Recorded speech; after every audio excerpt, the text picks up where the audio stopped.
السلام علیکم ناظرین، آج کی اس ویڈیو میں ہم آپ کو تورگوت ایلپ کے بارے میں بتائیں گے۔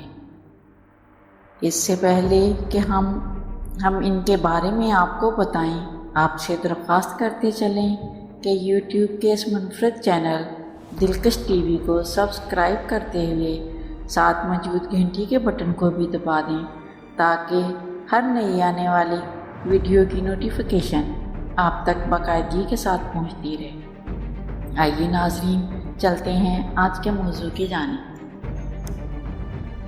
تورگوت ایلپ عرف نورگل کون تھے؟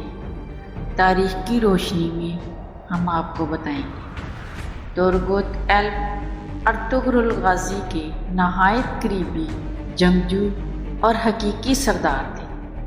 تورگوت ایلپ ارطغرل غازی کے سب سے زیادہ وفادار دوستوں اور حمایتیوں میں سے تھے اور سلطنت عثمانیہ کے مشہور جنگجوؤں میں سے ایک تھے۔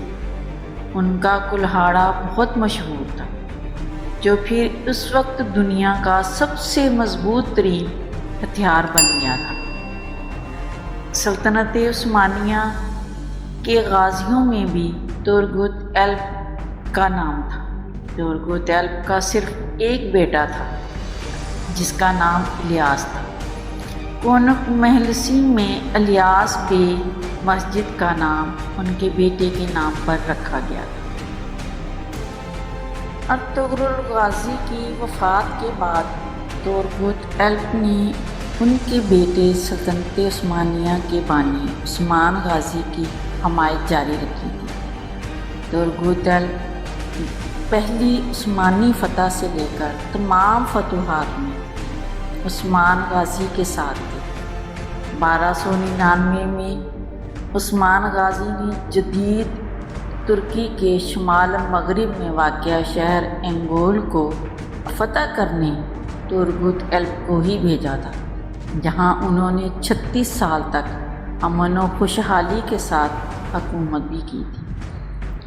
عثمان غازی کی وفات کے بعد تورگوت ایلپ نے ان کے بیٹے اور خان غازی کی بھی حمایت کی۔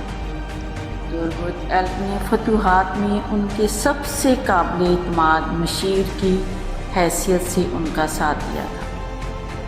تورگوت ایلپ ارطغرل غازی، عثمان غازی اور اوہان غازی سب کے ادوار میں سپہ سالار رہے۔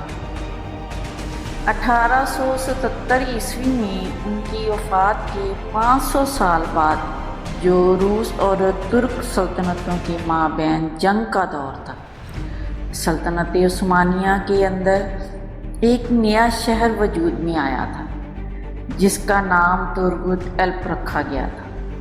اس شہر کا نام بلغاریائی باشندوں کے تورگوت ایلپ کے نام پر رکھا گیا۔ سلطنت عثمانیہ کے سلطان نے اسے تجویز کیا تھا۔ یہ ترکی کے صوبہ مانیسا کے ضلع سوما میں واقع ہے۔ اس قصبے کا بڑا اقتصادی شعبہ زراعت تھا اور ہے بھی۔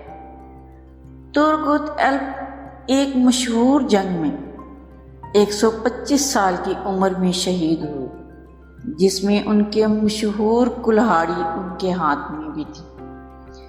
انہیں ترکی کے ضلع انیگول کے گاؤں تورگوت ایلپ میں سپرد خاک کیا گیا۔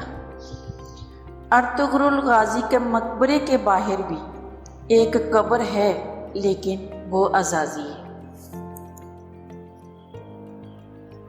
پیارے ناظرین، امید ہے آپ سب کو یہ خوبصورت ویڈیو ضرور پسند آئے گی، اور پسند آنے کی صورت میں اسے لائک کیجئے، فیس بک، واٹس ایپ اور اپنے دیگر دوستوں کے ساتھ شیئر کرتے ہوئے ہماری حوصلہ افزائی بھی کیجئے، اور کمنٹ باکس میں اپنی قیمتی تجاویز سے ضرور آگاہ رکھیے گا۔ آج کی ویڈیو میں بس اتنا ہی۔ اللہ نگہبان۔